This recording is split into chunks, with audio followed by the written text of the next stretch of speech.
I recently unveiled coaches' rankings in each conference and then put them all together and did a national rankings, not just the top 10 or 25. I ranked all the coaches in the Power Five. Well, Mm-hmm. of course, Dan Lanning's 0-0.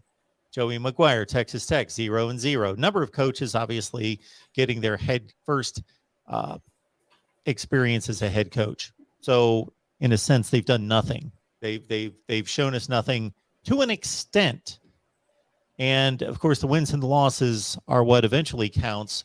But I did make a differentiation in Dan Lanning's favor for a number of things.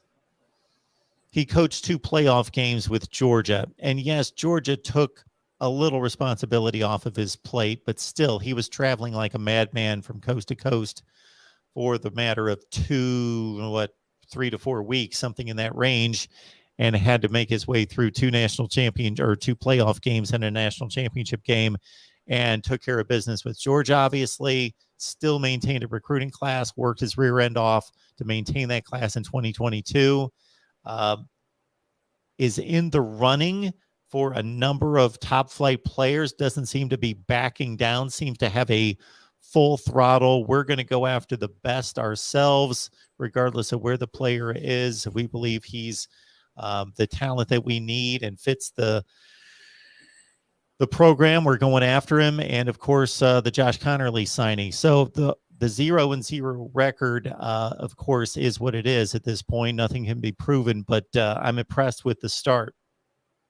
Yeah, it's been a really solid start for Dan Lanning. He's had a lot of momentum on the trail, but there's also been the downs as well with the Nico Iamavela situation. And there was a whole lot more going on with that. I had talked to a few other recruits at the quarterback position Oregon was pursuing, and when they were on visits, they didn't say a name in particular, but they said when they were on visits, they basically got ignored by Dillingham for a 2023 quarterback, and that was some of the sentiment we heard about Rashada, and now Rashada's trending Ole Miss or Miami.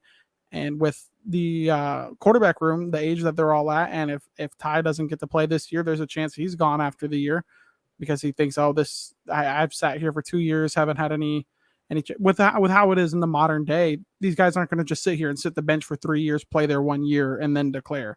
It's not going to work like that. So I really think we need to land a quarterback, and that's been one of the only downs so far is how they handled that situation so far. Otherwise, it's all looking good as long as they can keep pulling in this West Coast talent and just pushing on some of the East Coast talent. They offered some of these guys in Florida that the previous staff just would not offer. We had Cormani McClain had sent messages to the DB coach at Oregon. Had sent messages to me that I forwarded to the DB coach at Oregon about wanting an Oregon offer. He's probably, I think he's the best player in the country in the 2023 class. And he couldn't get an offer when he was asking for it. That makes no sense. But now he's got one. So they're pushing farther into the South, and they have a lot of big name recruiters like Lupoy, Lanning, and all these guys on the staff. And we'll just got to have to see how it works out long term.